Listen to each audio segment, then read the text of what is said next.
अस्सलाम वालेकुम, मैं हूँ आफिया शम्स, लाइव विद आफिया शम्स के एक और एपिसोड के साथ आप सब लोगों को वेलकम। और जो न्यू सब्सक्राइबर्स हैं हमारे, उनको बताते चलें कि इस प्रोग्राम का हमारा थीम ये है कि इसमें हम पाकिस्तान भर से इनोवेटिव और वेल अकम्पलिश्ड वुमेन को डिस्कवर करते हैं, उनकी लाइफ स्टोरीज आपके साथ शेयर करते हैं, और ताकि हमारी जो आने वाली यंग जनरेशन है वो उनकी स्टोरी से, उनकी स्ट्रगल से इंस्पिरेशन ले सके, मोटिवेशन ले सके और उन्हें और आगे बढ़ने के लिए एनर्जी मिल सके। आज की हमारी गेस्ट है मैम सीरत सयाल, जो कि माशाल्लाह से बहुत वेल अकम्पलिश्ड हैं और एक मल्टीटास्कर खातून है, जो सबसे पहले तो एक बहुत ही सक्सेसफुल हाउसवाइफ है, एक मदर है, और उसके बाद फिर ये एक एंटरप्रेन्योर है और एक ब्लॉगर है। क्या क्या कुछ है जो आपने कर डाला, मेरा ख्याल है कुछ छोड़ा नहीं आपने माशाल्लाह से। और क्या उम्मीद है आप welcome to our show ma'am. Thank you so welcome much too. For calling me out. और मैं सबसे पहले तो कहूंगी कि more power to your show, more power to the platform जो कि डिफरेंट एस्पेक्ट्स से वुमेन्स को एम्पावर करने की कोशिश कर रहे हैं या नई आने वाली जनरेशन को डिफरेंटली कहते हैं ना कि नॉलेज फराहम करने की कोशिश कर रहा है। बाकी जहां तक मेरी बात,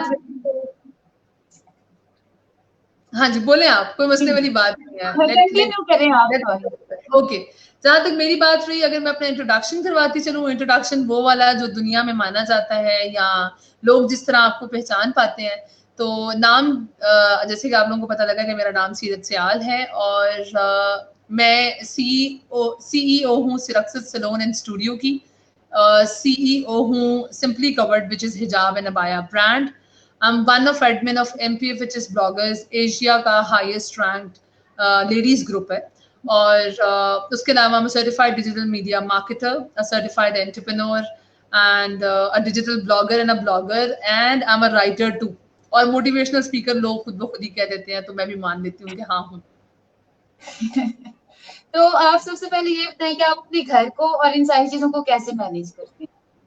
बाकी तो आपकी स्टोरी, जो आपकी स्ट्रगल जर्नी है, वो तो हमने बहुत बहुत सारे व्यूवर्स ने और हमने बहुत बार पहले सुनी है, लेकिन हम आपको दोबारा जहमत देंगे। पहले तो आप ये बताएं, आप घर को और इन सारी चीजों को कैसे मैनेज करते हैं, मुश्किल नहीं ये होता? पूरा एक डेकोरम होता है, like when you have to decide things ना कि आपने आउट ऑफ द बॉक्स जाना है, तो ऐसे नहीं होता कि आप एक दिन चम्मच करछी उठाते हैं और आप कहते हैं कि चलो मैं बाहर भी जाके इसी तरह खाना पका के आऊंगा। It's basically attire. When a chef has to cook into the kitchen किसी होटल के, तो उसको ड्रेस कोड भी पहनना पड़ता है, उसको कैप भी पहननी पड़ती है, उसको सब कुछ करना पड़ता है। A woman cooking at home, it's a different attire. इसी तरह जब मैंने फैसला किया था कि मैंने बाहर जाके काम करना है, या मैंने, तो सबसे पहले आप अपने घर में एक ऐसा सेटअप बनाना शुरू करते हैं जिसमें आप अपने अगर आप मैरिड हैं तो अपने बच्चों को कॉन्फिडेंस में लेते हैं, उनकी एजुकेशन इस तरह करते हैं कि उन्हें ये पता लगे कि उनकी वालिदा एक होम मेकर होने के साथ साथ एक एंटरप्रेन्योर है या एक बिजनेस ले रही है। क्योंकि आपके फैमिली को कॉन्फिडेंस में लेना बहुत ज्यादा जरूरी होता है। आप कभी रातों को लेट होते हो, मेरा काम ऐसा है, मैं रात को बाजुकत बहुत लेट हो जाती हूँ, बाजुकत मुझे बहुत सुबह जल्दी उठ के जाना पड़ता है। फिर मैं कहूंगी कि इसमें सबसे बड़ी जो चीज है ना मैनेज करवाने में, आप यकीन करें, वो सिर्फ अल्लाह की जात है। मुझे खुद भी आज तक यकीन नहीं आता कि उसने मुझसे कैसे ये चीजें मैनेज करवाई हैं, कैसे उसने मुझे इतनी कीमती और खूबसूरत औलाद नवाजी है। और मतलब मेरे इर्द गिर्द जो लोग हैं, यानी जो मेरे लिए काम करते हैं, चाहे वो मेरी घर की हेल्पर है, चाहे वो मेरे टीम वर्कर्स हैं, इस तरीके से मालिक ने चुन चुन के लोग मुझे नवाजे हैं कि मैं रियलाई कर पाती हूँ, मैं ट्रस्ट कर पाती हूँ। एफर्ट ज्यादा लगती है, एफर्ट ज्यादा लगती है, एनर्जी ज्यादा लगती है। हम एक आम इंसान से ज्यादा अपनी बॉडी के मसल्स को इस्तेमाल करते हैं, माइंड के मसल्स को इस्तेमाल करते हैं, but at the end of the day it's worth paying. तो मैनेज हो जाता है। मतलब अब ये क्वेश्चन भी जिसे कह लें कि कोई क्वेश्चन रहा ही नहीं। आई गेस बच्चे और मैं, हम सब समझ चुके हैं कि मैंने ऐसे ही चलना है। तो मतलब ये पॉसिबल है, आप एट टाइम सारी चीजों को मैनेज कर सकते हैं, और ये कोई मतलब मुश्किल काम नहीं है। और लड़कियों को, टाइम खवातीन को आपसे मैनेजमेंट, सीखना चाहिए। नहीं, दो तीन टेक्निक्स है। एक तो टाइम मैनेजमेंट, पूरा हफ्ता आपका प्लान होना चाहिए। It is very important. People go like crazy with the plans. आज ये बात हुई है, चलो उठो, उठाओ बस्ता और निकल पड़ो। ठीक है, अच्छा चलो आज यार वहां का प्लान बना लेते हैं। मुझे एब्रप्ट प्लान्स बिल्कुल नहीं पसंद है। मतलब सबको पता है कि अगर मेरा मूड ऑफ करना है प्रोफेशनल फील्ड में, तो आप मुझे ये बोलें कि कल आप ये वाला काम कर लें, और मैं मुंह देखूंगी कि मेरा तो पूरा हफ्ता डिजाइन हुआ हुआ है। So time management, planning of whole week at least, आपको पता हो आपकी कौन सी डेट्स बुक्स हैं, कौन से टाइम बुक हैं, किस टाइम पे आपने क्या करना है, so you can set your family, team work, everything in one box. ये बहुत जरूरी है। मतलब प्रॉपर प्लानिंग जो है ये फर्स्ट प्री रिक्विजिट है एक सक्सेसफुल हाउसवाइफ होने का, और उसके साथ साथ ये सारी चीजें मैनेज करने का, कि प्रॉपर एग्जैक्टली टाइम मैनेजमेंट हो और प्रॉपर प्लानिंग के साथ आप चलें। ये नहीं कि जो दिन में आया बस वो करना शुरू कर दिया, वो बहुत प्रॉपर चीजों को। वो शुरू शुरू में करता है इंसान, लेकिन वो हम्म। एक्साइटिंग नहीं, क्योंकि कुछ ही अरसे में आपको ये लगने लगता है कि मैं एक बेलगाम घोड़ा हूँ जिसे बहुत सारा डिसिप्लिन की रिक्वायरमेंट है। आपको अपना मी टाइम भी एडजस्ट करना होता है, आपको अपने किड्स का टाइम भी एडजस्ट करना होता है। देन पाकिस्तानी सोसाइटी के अंदर एक ये बहुत बड़ी मिथ है कि अगर आप एक माँ हैं तो आपका कोई टाइम अपने लिए है ही नहीं, या आपका कोई टाइम समझ लें कि अपनी जात को आप दे ही नहीं सकते। This is not the fact. आप खुद हेल्दी हैं, आप अंदर से खुद फुलफिल्ड हैं, तो आप अपनी फैमिली को भी बहुत अच्छा सर्व कर सकते हैं। सही। मतलब it's all up to you कि आपने किस तरह से सारी चीजों को एट द सेम टाइम लेके चलना है, और आप चल सकते हैं, लेकिन इसमें थोड़ी सी आपको एक्स्ट्रा माइल जाके थोड़ा सा प्लान करना पड़ता है। मतलब फर्स्ट प्री रिक्विजिट जो है वो प्लानिंग है, कि सारी चीजों को आपने प्लान प्रॉपर करना है मैनेज करने के लिए। तो एग्जैक्टली। आप अपनी क्लोथिंग ब्रांड के बारे में हमें कुछ प्लान बताएं। अच्छा, simply but basically I wanted to be a hijabi from like my very young age, very young age. But I was never being appreciated because I don't come, मतलब मैं ऐसी फैमिली से नहीं आती जहां पर बहुत ज्यादा हिजाब किया जाता है या अबाया किया जाता है या पर्दा किया जाता है। बड़ी मॉडरेट, दीन और दुनिया को बड़ा ही मॉडरेट बैलेंस पे लेके चलने वाले लोगों में से। तो मुझे था कि मुझे हिजाबी बनना है। इट्स ओके, मैंने कहा अगर फैमिली में बहुत ज्यादा लोग नहीं भी करते तो I wanted to do scarf. लेकिन मुझे हमेशा ये कहकर डिस्करेज कर दिया जाता था कि जब शादी अटेंड करोगी या जब किसी फंक्शन पे जाओगी तो क्या करोगी, तब तो दुपट्टे इतने बड़े बड़े लपेटोगी, यू नो। तो मैं गुस्से में आके अक्सर कह देती थी, मैं कहती थी जिस दिन मैंने हिजाब का ब्रांड बनाया ना, मैं ऐसा डिजाइन करूंगी कि मैं वो इवेंट्स पे पहन सकूं। और अल्लाह की तरफ से जब मैंने फिर सिंपली कवर लॉन्च किया तो हमारी जो सबसे ज्यादा हिटेस्ट कोड है, सबसे ज्यादा जो मोस्ट सेलिंग हिजाब्स हैं, वो हैं भी वही जो इवेंट्स पे पहने जाते हैं। So it was not an easy journey. बहुत स्मॉल इन्वेस्टमेंट से हम लोगों ने सबसे पहले, अगेन बिजनेस स्टार्ट करना, लोग समझते हैं कि आज आपने रात को सोचा है तो सुबह उठकर आप बिजनेस स्टार्ट कर लेंगे, उसके लिए भी अगेन प्लानिंग चाहिए होती है। आपको पहले ये देखना होता है कि आपके डिजाइन क्या होंगे। अगर आप क्लोथिंग बिजनेस में आना चाहते हैं, आपको पहले ये देखना होगा आपके डिजाइन क्या होंगे, फिर आपका बजट क्या है, फिर देन आप कौन सी लेबर इन्वॉल्व करोगे। शुरू में आप एकदम से अपना यूनिट नहीं बिठा पाते हो, आपको ये पता होना चाहिए कि आप डिफरेंट तरीकों से लेबर से काम कैसे कराओगे। बीइंग अ वुमेन, आप मेल लेबर से काम कैसे करवाओगे, which is the big big Q, big big big Q. बहुत डिफिकल्ट है इसको हैंडल करना। ये सब चीजों का एक फ्लोर मैप बनने के बाद आप निकलते हो बाहर कि अब मुझे कुछ डिजाइन करना है। और ऑब्वियसली उस टाइम पे शूट करवाना, मॉडल्स हायर करना, उनके मेकअप करना, it was crazy but it worth being. मतलब मुझे अच्छी तरह याद है, मैं आपको एक इंसिडेंट बताती हूँ कि रोजा था और हमें शूट करना था और हम लोग बहरिया टाउन गए थे। एंड बहरिया टाउन में आपको पता है स्ट्रक्चर कैसा है, ऊपर से सारा, मतलब इतना कोई शेल्टर्ड एरिया नहीं है, इट्स ऑल ओपन, तो सनलाइट अच्छी खासी लगती है। अब रोजे की धूप में वो प्यास भी लग रही थी और सारा दिन चल रहे थे। और जब मैं घर आई तो मुझे पता चला कि जो मेरे पाँव के नीचे जो जूता मैंने पहना हुआ है, वो जो पाँव की नीचे वाली चमड़ी वो जूते के साथ चिपक चुकी हुई है। इमेजिन, पैशन में सारा दिन ये नहीं पता चला कि पाँव जो है वो नीचे से खराब हो चुका है, इट्स डैमेज। और वो फिर मेरा तकरीबन 6 से 7 माह मेरा वो जो कहले बाउंड था, जख्म था, वो चला मेरे साथ, लेकिन मुझे पूरा दिन नहीं पता चला। तो it's that's crazy for me. मतलब ये सारा आपके पैशन पे डिपेंड करता है कि जिस जिस काम के लिए जितने आप अंदर से जितने ज्यादा पैशनेट होते हैं, फिर उतना ही वो आपसे हो जाता है। मतलब आपको होता है कि बस ये मैंने करना है, ना दिन की ना धूप की ना छाँव की। और यही हम पिछले करियर काउंसलिंग के सेक्शन में भी हमने एक अपने साइकोलॉजिस्ट को बुलाया था जब, तो उन्होंने हमें यही बताया था कि आपका हिडन टैलेंट वो है कि जिसमें आप काम करें दिन रात सुबह दोपहर शाम, आपको कोई होश ना रहे और आप काम करते ही जाए, आपको उसको एंजॉय करो, दैट्स योर टैलेंट। वहीं पर स्टक हो जाए और उसी को परसू करें। तो ये एग्जैक्टली। ये आपके भी जर्नी से हमें ये एक मिला है सीखने को।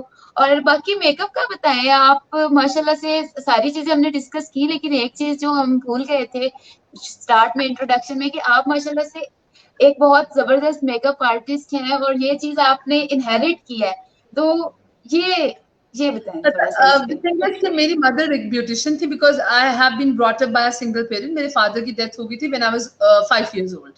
तो मेरी मदर ही मेरी लाइफ की हीरो रही हैं, और वो ब्यूटिशियन थी। She never wanted me to be in this field. मैं ये भी बताती चलूँ आपको, दो कि मैं इस फील्ड में 14 साल की उम्र से उनके साथ काम करना शुरू हो गई थी, बिकॉज ये फील्ड ऐसी है कि यहाँ पर बहुत वफा नहीं है। ग्लैमर की दुनिया में सबसे ज्यादा जो मसला है वो औरतों से भी आपको वफा नहीं मिलती। आप जितना मर्जी भी कर लो, दुनिया में भी है, लेकिन ये ग्लैमर की फील्ड में कुछ ज्यादा ही एक कह लें कि बरकत की कमी होती है। इस वजह से थोड़ा ये वाला काम सबसे ज्यादा ट्रिकी होता है।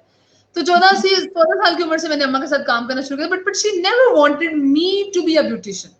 वो अलग बात है कि मैंने सब कुछ ही सीख लिया। I am not only a makeup artist, I am a certified beautician. और उसके बाद मैंने आफ्टर वर्ड्स जब मैंने इस लाइन में आने का सोचा, तो फिर I am a certified esthetician and a certified therapist at the same time. फिर मैंने इसको एक नेक्स्ट लेवल, इंटरनेशनल लेवल पे अपग्रेड किया कि जरा इसको बाउंस करते हैं। लेकिन उससे पहले मैं एजुकेशन में थी। I was running my own academy, the learning institute के नाम से मैंने 1.5 साल अपनी एकेडमी चलाई थी, क्योंकि मैंने बहुत छोटी उम्र में काम करना शुरू कर दिया था। इस वजह से लोग यही कहते हैं कि इतना सब कुछ कैसे कर लिया, क्योंकि जल्दी शुरू कर दिया था, इस वजह से सब कुछ हुआ। और फिर जब मुझे लगा कि मुझे स्टार्ट लेना है, तो मुझे लगा कि makeup is a good start, beauticianry is a good start, because मैंने अपना स्किल बढ़ा दिया था। फिर हमने मॉडल टाउन में अपनी एक ब्रांच लॉन्च की थी सैलून की। उसके बाद जब अल्लाह ताला ने वहां पर इज्जत दी, मुनाफा दिया, तो फिर हम लोगों ने डिफेंस के अंदर इसको एक बड़े अच्छे कमर्शियल लेवल पे 8 से 10 मरले का माशाल्लाह हमारा बड़ा वेल एस्टेब्लिश्ड 10 से 12 लड़कियों की टीम के साथ सैलून है माशाल्लाह से। माशाल्लाह जबरदस्त, अल्लाह पाक आपको और भी कामयाबी दे। और अभी हम बात करेंगे कि आपने जो सारा आपका जर्नी था, इसमें जो आपके चैलेंजेस आए, जो फेलियर्स, क्या क्या चीजें हैं जो आपने सीखी, और आप आने वाले जो लोग जो खासतौर पे बिजनेस की फील्ड में आगे बढ़ना चाहते हैं, इसको परसू करना चाहते हैं, उनको क्या आप बताएंगी कि क्या आपकी फेलियर्स थी, क्या आपकी लर्निंग थी, कि वो इस चीज को अवॉइड करें? क्या क्या चीजें थी जहाँ पे आपको लगा कि यार ये बहुत बड़े फॉल्ट थे, ये मुझे ब्लंडर्स नहीं करने चाहिए? अच्छा, मैं आपको बताती चलूं, कुछ चैलेंजेस आपके अपने साथ जुड़े होते हैं और कुछ बिजनेस के साथ जुड़े होते हैं। सबसे पहला चैलेंज एक औरत होने के नाते आपको जो ब्रेक करना पड़ता है, वो होता है डिपेंडेंसी का। डिपेंडेंसी बेसिकली जिस्मानी नहीं होती, वो दिमागी होती है। इस वजह से उसके साथ पहले मुकाबला करना पड़ता है। ठीक है, आपको उसके साथ पहले लड़ना पड़ता है कि मैं सब कुछ जो सोच रही हूँ वो मैं बिना बिना किसी मदद के, बिना किसी सपोर्ट के कर लूंगी। ये यकीन दिलाना बहुत जरूरी है। इनकेस अगर अल्लाह की तरफ से कोई मदद आती है तो वो आपके लिए एक नेमत है, लेकिन समझना यही चाहिए सबसे पहले कि मुझे कोई सपोर्ट नहीं करेगा। ये सबसे बड़ा प्रॉब्लम है कि मैंने लड़कियों को, क्योंकि हम लोग सेशंस देते हैं, बातचीत होती है, मैंने लड़कियों को हमेशा कहते देखा आपको उसकी सपोर्ट मिली होगी, आपको उसकी कोई सपोर्ट नहीं करता। अगर आपको मिल रही है, उस इंसान को अपनी जिंदगी से दूर मत जाने दीजिएगा, आप बहुत लकी हैं। लेकिन सबसे पहला चैलेंज होता है आपको ये बताना कि if I am going to work, that every single bit belongs to me. ठीक है, उसके बाद आपका सेकंड स्टेप होता है आपका कंफर्ट जोन, जो कि आपका फेयर जोन भी होता है। यानी हर चीज आराम से हो जाए, बहुत हसल ना करनी पड़े, तसल्ली से हो जाए। वो जब कंफर्ट जोन, जो आपका फेयर जोन होता है, जब आप उसको लीव करके 4 कदम निकलते हैं ना, फिर मेरी जान सिर्फ चैलेंजेस ही चैलेंजेस होते हैं। जिसमें सबसे बड़ा चैलेंज किसी अब अपकमिंग न्यू कमर को अगर आएगा, वो क्या आएगा?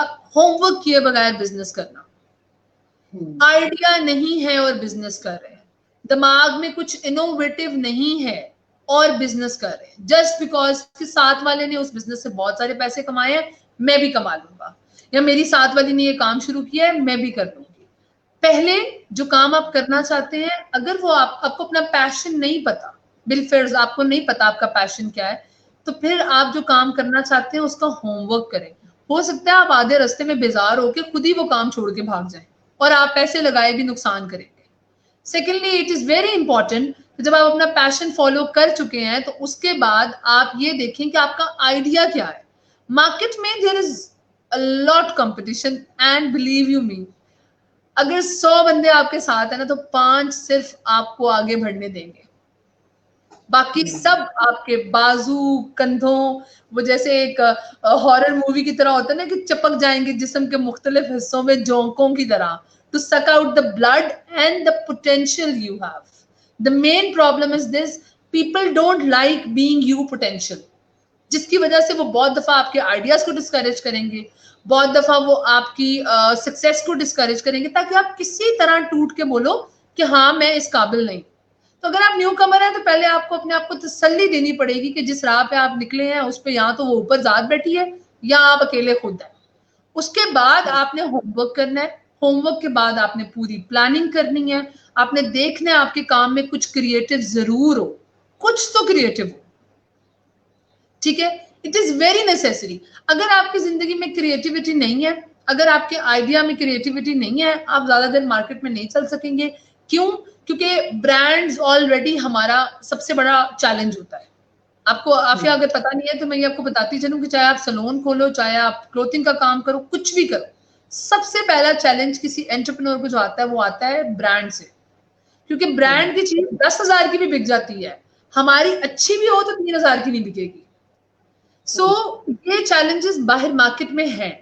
आपको बेसिकली कान बंद करने पड़ते हैं, उन लोगों को सुनना कम करना पड़ता है जिनके 2 जुमले तो बहुत दूर की बात है, आपको एक लफ्ज भी नहीं सुनना चाहिए।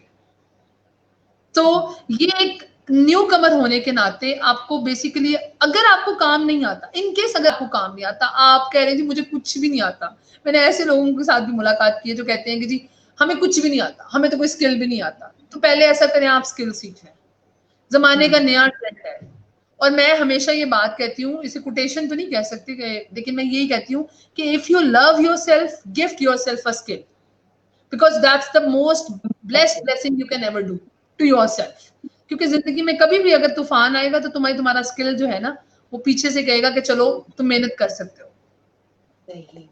तो आप ने अभी क्रिटिसिज्म पे ही बात की और इसी चीज को मैं आगे लेके, मेरा अगला सवाल भी इसी से रिलेटेड है कि आप किस तरह से क्रिटिसिज्म को डील करते हैं और किस तरह से आपको पता चलता है, क्योंकि क्रिटिसिज्म ज्यादा तो वही होता है जो बस तनकीद पर तनकीद वाला होता है और लोग वही आपकी टांगे बाजू खींचने की कोशिश कर रहे होते हैं या डिस्करेज कर रहे होते हैं।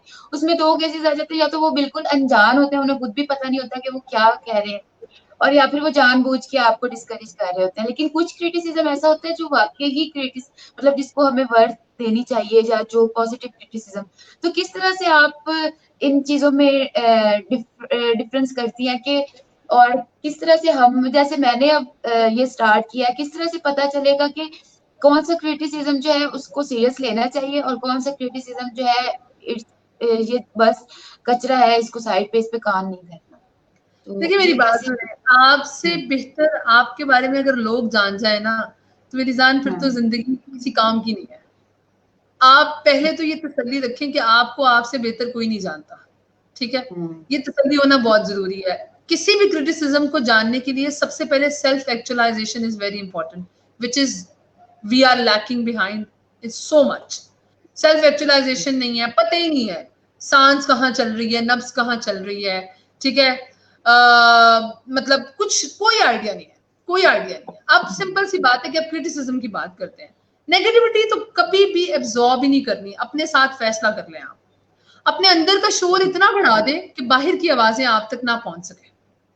आपके गोल्स का शोर, आपके मोटिव्स का शोर, आपके पैशन का शोर, आपके लव का शोर, वट एवर इट इज, उसको इतनी ऊंची वॉल्यूम पे सेट कर दें कि बाहर से आवाजें मत आए। बाहर से आवाजें जब आती हैं ना तो वो अंदर के शोर के अंदर ना क्लैश पैदा करती हैं। फ्रिक्शन होने से चांसेस नुकसान के कानों के भी होते हैं और जिस्म के भी होते हैं, ठीक है। अब बात हो जाती है पॉजिटिव क्रिटिसिज्म। हमेशा एक ऐसा इंसान जो आपका भला चाहता है वो कभी आपको महफिल में जलील नहीं करेगा, वो कभी आपको लोगों के अंदर आपकी इज्जत को पामाल नहीं करेगा, वो कभी भी आपको लोगों के बीच में नीचा दिखाने की कोशिश नहीं करेगा। एक ऐसा इंसान, आपको पता लग जाएगा उसकी वाइब से कि ये जो मुझे कहना चाह रहा था ये मेरे भले के लिए कहना चाह रहा था। देखिए अगर मैं मिसाल के तौर पर, आप प्लेटफॉर्म चला रही है, मुझे लग रहा है आपके किसी काम में कोई कमी है, तो मैं आपको पर्सनली आपके इनबॉक्स में मैसेज करके भी कह सकती हूँ कि you are doing a great job, I love it, but can you please adjust this in your work? Then it means कि ये चीज मुझे बर्दाश्त करनी चाहिए. क्यों करनी चाहिए? मैं हमेशा कहती हूँ हर पत्ता हरा नहीं होता. Every single person have a different point of view and we need to respect that. बहस करने की जरूरत नहीं है. हो सकता है मेरा पॉइंट ऑफ व्यू बिल्कुल डिफरेंट हो, आपका बिल्कुल डिफरेंट हो, लेकिन आपको आपका पॉइंट ऑफ व्यू मुबारक, मुझे मेरा point of view Mubarak. Simple. जो बहस पे उतर जाए इसका मतलब है वो बंदा नेगेटिव है, वो आपको सिखाने ही आया है. लेकिन जो ये समझ जाए कि नहीं मैंने इसको बताया लेकिन ये नहीं सुन रहा, तो अब आगे इसकी मर्जी, इसका मतलब है वो बंदा कहीं ना कहीं पॉजिटिविटी को रिटेन कर रहा था, वो सिर्फ आपके लिए गलत नहीं सोच रहा था. जबरदस्त. अच्छा, तो जो नेगेटिव लोग होते हैं हमारी लाइफ में, या बाज़ औक़ात बदकिस्मती से कुछ ऐसे बिजनेस पार्टनर या कुछ वर्क प्लेस पे कुछ लोग हमारी जिंदगी में आ जाते हैं जो बहुत ज्यादा नेगेटिव या टॉक्सिक होना शुरू हो जाते हैं हमारे काम के लिए या हमारी अपनी जात के लिए, तो क्या उनको किक आउट कर देना चाहिए या फिर उनको साथ रखना चाहिए और उनको सही करने की कोशिश करनी चाहिए? यार मजा आता क्या है. एक्सपीरियंस है?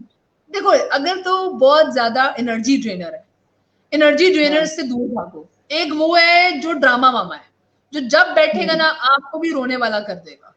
लाइक वो सही. कहेगा दुनिया खत्म होने वाली है, मरने वाले हैं सब, कामों का कोई फायदा नहीं है, सबने खत्म हो जाना. ऐसे बंदे से दूर भागो. वो एनर्जी सकर है. वो यहाँ पर दिमाग के पास, वो जैसे हिजामे के लिए कप लगाते हैं ना, वो ऐसे कप लगा के आपकी भी पॉजिटिविटी सारी ले जाएगा. एंड बिलीव यू मी, आप में इतना पोटेंशियल नहीं है कि आप ऐसे बंदों को फैसिलिटेट कर पाए. It is very draining, very draining. लेकिन अगर कोई नेगेटिव है, अपने आप में जल रहा है आपसे, तो अच्छी बात है. मैं कहती हूँ ऐसी एनर्जीज आपको आगे बढ़ाती हैं. आप जैसे कि वो एक बड़ी फेमस शायरी है किसी फिल्म की, कि इतनी शिद्दत से मैंने तुम्हें पाने की कोशिश की कि जर्रे जर्रे ने मुझे तुमसे मिलाने की कोशिश की. ये अगर आप माइंड साइंसेस के हिसाब से देखें तो ये एक फैक्ट है, ये रियलिटी है कि अल्लाह ताला ने कुरान मजीद में फरमाया है कि तुम जैसा मुझसे गुमान करोगे मैं वैसा तुमसे मामला करूंगा.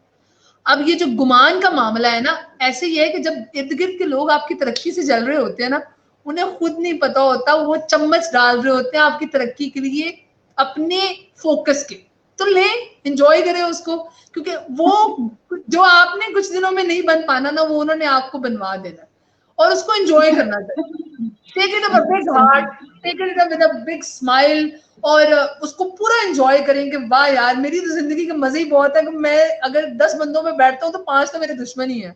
इसमें मजेदार, इससे ज्यादा मजेदार बात कोई नहीं हो सकती. सही. तो आप अब चैलेंजेस की तो हम बात करते ही रहते हैं, और अभी आपने भी बताया कि एज अ वुमन ही एक काम करना, घर से बाहर जाना, फिर सारी चीजों को मैनेज, ये इटसेल्फ एक चैलेंज है. लेकिन क्या आपके सारे इस जर्नी में कुछ ऐसा एक्सपीरियंस हुआ जहाँ पे आपने फील किया कि यार मेरा औरत होना मेरी पावर थी, इसकी वजह से मुझे ये अपॉर्चुनिटीज मिली?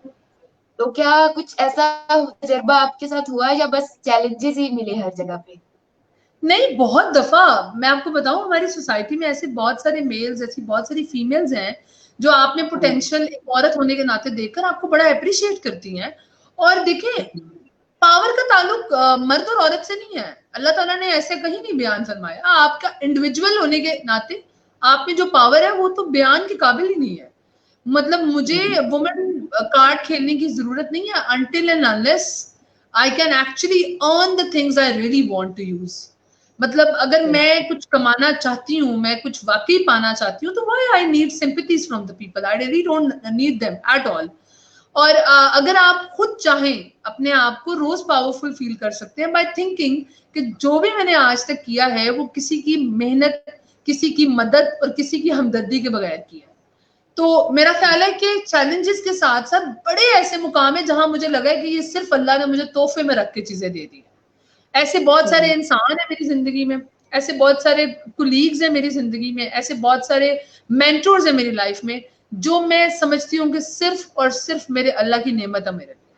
वो शायद वो वाला पोटेंशियल मुझे घर से नहीं मिला होगा या वो मेरी फैमिली से नहीं मिला होगा जो मुझे वर्क स्पेस पे मिला.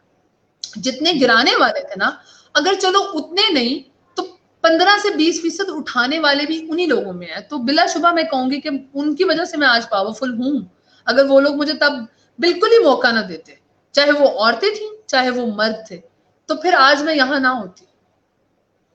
तो मतलब आपकी गुफ्तगू से जो मुझे समझ आ रही है बात, वो ये है कि अगर आप कुछ करना चाहते हैं या मतलब कुछ भी करना चाहते हैं अपनी लाइफ में, तो आप ये सोचे ही ना, ये जेंडर वाली जो मतलब एक कन्वर्सेशन है या ये डगर है, इस राह पे जाए ना, बस आप अपने आप को एक इंसान समझें और जो आप करना चाहते हैं वो कर लें। ये औरत कार्ड, ये मर्द, ये चीजें, मतलब ये सारी डिस्ट्रैक्शंस हैं, इनमें पड़ना नहीं चाहिए।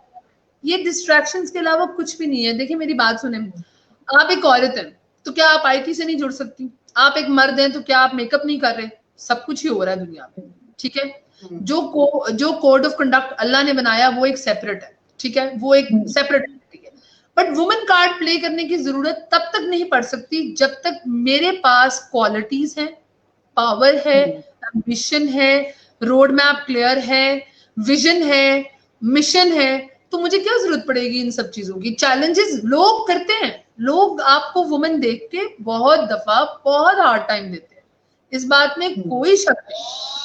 लेकिन जब आपको इस चीज की तसल्ली हो जाती है ना कि एक दिन आएगा कि ये मुझे औरत से ऊपर जान के मेरे काम से पहचानेंगे, या मुझे एक दिन आएगा ये मर्द से ऊपर जान के मुझे मेरे काम से पहचानेंगे, वो उस टाइम तक, वो कहते हैं ना कि तब तक लोहे को हिद्दत देनी पड़ती है जब तक वो वाकई नई शक्ल में तब्दील ना हो जाए। ऐसे थोड़ी है आपने 4-5 चोटें खाई हैं और आप बस जी कुछ बन गए हैं, ऐसा नहीं होता। एक आर्टिस्ट का जो मटेरियल, अल्लाह ने जब एक आर्टिस्ट, मतलब हमें मास्टरपीस बनाना होता है ना, तो जैसा मास्टरपीस आपने बनना है उतनी कड़ी आजमाइश देनी पड़ती है, उतनी ही कड़ी। मतलब वो जैसा आपने मांगा है उससे, अगर आपने मांगा है कि आपने पूरे पाकिस्तान पे राज करना है तो फिर उसके लिए उतनी आजमाइशें भी देनी पड़ेंगी। वो तो आप तैयार हो जाएं, फिर वो तो है। लेकिन वो आपको कहीं अकेला नहीं छोड़ता, ये तसल्ली भी साथ रखनी चाहिए, वो आपको कहीं अकेला नहीं छोड़ता। वैसे आपकी बातों से माशाल्लाह इतनी एनर्जी मिल रही है कि ये जो मेरा अगला क्वेश्चन था वो मुझे मतलब मुझे लग रहा है कि मैं करूँ कि ना, लेकिन क्योंकि ये बहुत सारी लड़कियों को फेस करना पड़ता है और आपका माशाल्लाह एक्सपीरियंस बड़ा मल्टी डायमेंशनल है, और मैं जरूर पूछूंगी कि आपने इसको कैसे टैकल किया। कुछ तो आपने ऑलरेडी क्लियर कर ही दिया कि आपको खुद इतना स्ट्रांग होना चाहिए और वो सारी चीजें, लेकिन वर्क प्लेस हेरासमेंट के पे आपका क्या ओपिनियन है? इसको किस तरह से डील करना चाहिए? लॉज तो हमारे पास है, लेकिन उनकी इम्प्लीमेंटेशन, न सिर्फ इस लॉ की, मतलब ये हम सिर्फ अब इसमें भी हम औरत कार्ड नहीं खेलेंगे, किसी भी लॉ की इम्प्लीमेंटेशन नहीं है, वो कोई भी गरीब तबका है या अंडर प्रिविलेज सेक्शन है, वो जेंडर की बहस से निकल के उनके साथ क्या होता है हम सबको पता है। तो ये जो हरासमेंट, वर्क प्लेस हरासमेंट को किस तरह से टैकल करती थी आप, और आने वाली जो बच्चियां हैं जो सिर्फ इस वजह से घर से बाहर नहीं जा पाती हैं, काम करने का हौसला नहीं रख पाती हैं हरासमेंट के डर से, तो उनके लिए कोई आप मैसेज बताएं और कोई ऐसी रेमेडी बताएं जिसके जरिए से इस चीज को हैंडल किया जा सके, मैं इस क्योंकि चीज ये से बहुत बिल्कुल ज्यादा है। नहीं, मेरी बहुत सारी मेरे से कोई 2 साल भी छोटा होता है ना तो मैं उसको बेटा बच्चा कह देती हूँ, बेटी बच्ची कह देती हूँ। मेरे से कोई 2 साल भी छोटा होता है ना, मेरे पे सारे हंसते हैं जब मतलब कहते हैं कि भाई आप कितनी बूढ़ी हैं जो बेटा बच्चा कह देती हैं। मेरे बड़े बच्चे बड़ी बच्चियां ऐसी हैं जो मेरे साथ लिंक है, जिनके साथ वर्क प्लेस पे हैरेसमेंट हुई है, और मैं ये नहीं कहूंगी कि मेरे साथ कभी नहीं हुई। बहरहाल मैं ये बोलूंगी कि जरा एक दफा ना अपना आप बता दें, फिर वहां पर एक दफा जरा अपना आप बता दें। अगर कोई आपकी मर्जी के बगैर आपको कमजोर समझ के आपको नीचे गिराने की या आपको यूज और अब्यूज करने की कोशिश कर रहा है आपकी मर्जी के बगैर, तो एक दफा उस इंसान को बिना खौफ किए अपने काम का, अपने रिस्क का, अपनी जॉब का, एक दफा उसकी तसल्ली कर दे। अगर उसके पास पावर होगी ज्यादा से ज्यादा वो क्या करेगा? आपको जॉब से निकाल देगा। ज्यादा से ज्यादा आपको क्या करेगी? आपको जॉब से निकाल देगी। To hell with that. ये जो एक कॉमन एजेंडा बोला जाता है ना कि बाज लोग मजबूर होते हैं, वो काम नहीं ढूंढ पाते फिर से, इसलिए वो वहां पर सफर करते हैं। आप ये बात तसल्ली से ज़हन में रखिए कि अगर आप किसी गलत चीज के बारे में आवाज उठाएंगे, आपके जरिए अल्लाह बनाएगा। इस चीज की तसल्ली रख के आपने वहां पर अगर थप्पड़ की जरूरत पड़ रही है, अगर धक्के की जरूरत पड़ रही है, अगर आपको लग रहा है कि यहाँ पर इस बंदे को मुझे जमीन पे उठा के फेंकना है, आप करें, वो कुछ भी नहीं हो जाएगा। It is not difficult at all. चाहे आप मर्द हैं, मैं ये भी बताती चलूं कि मर्द भी हैरेस हो रहे हैं। मेरे ऐसे बड़े कुलीग्स हैं जिनको बड़ा कुछ ऐसा करना पड़ता रहा है या कहा जाता रहा है जो उनके पोटेंशियल से बाहर है, हर दोनों जेंडर्स हो रही है, लेकिन आप मजबूर ना बने, don't play as a victim, always come up. अच्छा, अब ये बात यहाँ पर मुझे पता है एक सवाल जुड़ सकता है कि जी हर बंदा वो क्या कहते हैं उसको, इतना स्ट्रांग नहीं होता, तो फिर काम करने क्यों निकला बाहर, फिर घर रहे। उसको पहले पता होना चाहिए कि माँ की तरह किसी ने संभालना नहीं है, बाहर गिरना भी खुद ही है, बाहर उठना भी खुद ही है, बाहर टूटना भी खुद ही है, बाहर समेटना भी खुद ही है। वो काम करने के लिए निकल ही क्यों रहा है, अगर उसको लग रहा है कि बाहर किसी ने उसको पैम्पर करना है या उसे कहना है ओ तुम आज रोई क्यों हो या ओ आज तुम परेशान क्यों। अगर आपको ऐसे दोस्त मिल गए अपनी काम वाली जगह पे, तो आप ऐसा करें, सजदा शुक्र करें, आप बड़े खुशनसीब हैं। लेकिन अगर आपको नहीं मिले और आपको चैलेंज मिले हैं, तो आप ऐसा करें कि एक दफा अपना आप बता दें, कुछ नहीं होगा, डरने की जरूरत नहीं है। लॉज का वेट ना करें, यहाँ पर लॉज का, मेरी ये बात से बहुत सारे लोग इख्तलाफ करेंगे कि आप ये क्या कह रही हैं, but don't wait for people to come and help you, nobody do that and मैं अपने पर्सनल एक्सपीरियंस से आपको ये बात कह सकती हूँ। ऑब्वियसली हमारी लाइफ में भी ऐसी बहुत सारे चैलेंजेस रहे हैं जो हम ऑनलाइन कभी कह नहीं सकते, इसलिए नहीं कह सकते कि हमें डर है कि हमारी इज्जत पे आंच आ जाएगी, हम इसलिए नहीं कह सकते कि हमें डर है कि हमारे साथ वालों की इज्जत क्या चली जाए, ठीक है। तो बाज़ औक़ात आपकी आपके आपके अपने लाइफ पार्टनर्स, आपके अपने फ्रेंड्स, आपके अपने भाई, आपकी अपनी बहनें आपकी हिफाजत नहीं कर पाती, इसमें कोई बड़ी बात नहीं है कि अगर आप घर जाके अपनी फैमिली को बताएंगे तो फैमिली आपकी हिफाजत कर पाएगी, बाज़ औक़ात वो नहीं कर पाते। बाज़ औक़ात आप बिल्कुल बुज़दिलों के गिरोह के अंदर होते हैं जहां पर हर बंदा डर रहा होता है रोटी कपड़े और मकान के पीछे, तो इस वजह से वो आपका साथ नहीं दे पाता। आपकी बैटल में खुद लड़ें, क्या होगा, ज्यादा से ज्यादा औंधे मुंह गिरेंगे भी, फिर उठ जाएंगे, कोई मसले वाली बात नहीं। जबरदस्त, हमें बहुत मजा आया आपके साथ बात करके, और इतनी पॉजिटिव एनर्जी मिली माशाल्लाह से, और देखने वालों ने बहुत अप्रिशिएट किया, और बहुत बड़े बड़े लोगों के कमेंट्स आज आए हैं। मैम कुर्रतुल ऐन जिनका हम लास्ट इंटरव्यू जिनके साथ था, वो भी बहुत वेल अकॉम्प्लिश्ड वुमन है लाइक यू। वो कह रही है कि लव द एक बार अपना आप बता दे, और आपकी हर लाइन हर बात माशाल्लाह से एज ए कोटेशन थी, जिससे हम बहुत कुछ लग रहा था कि आपने अपनी जिंदगी में वाकई कुछ किया भी है और अपना आप बताया और दिखाया भी है। इंशाल्लाह ताला नेक्स्ट भी हम आपके साथ और सेशंस में भी आपको जहमत देते रहेंगे। थैंक यू सो मच आज हमारे साथ आने के लिए, और अब हम आज टाइम खत्म हो रहा है, तो अब thank you so very much for inviting me. I would really say you guys are doing great job. अल्लाह आपको बहुत सारी तरक्की दे और आप इस उम्दा काम को बेहतरीन तरीके से निभा सकें, और मैं कभी किसी बहुत बड़ी होर्डिंग पे और बिग बैनर पे आपका नाम देख के कहूँ कि बंदी अचीव कर लिया लाइफ में, विच इज नेसेसरी, क्योंकि गोल बड़ी हाइट का ही होना चाहिए, गोल छोटे अच्छे नहीं लगते। ये मैंने आपसे भी, मैंने जैसे शुरू में भी बताया था, और दिल में ये सारी चीजें थी, लेकिन when I met you in PNY pink, तो उसके बाद बिलीव यू मी कि मेरी एनर्जी जो है ना वो डबल हो गई थी, और उस रात ही मैंने जाके कहा था कि बस आज से करना है, और उस रात से मैंने ये स्टार्ट किया था, और अल्हम्दुलिल्लाह विद इन 2 मंथ्स हम माशाल्लाह से खुद को फील कर रहे हैं कि हम वाकई में कुछ कर रहे हैं। थैंक यू सो मच, और इसी नोट के साथ अब मैं अपना प्रोग्राम खत्म करूंगी। बहुत बहुत शुक्रिया। अल्लाह हाफिज। अल्लाह।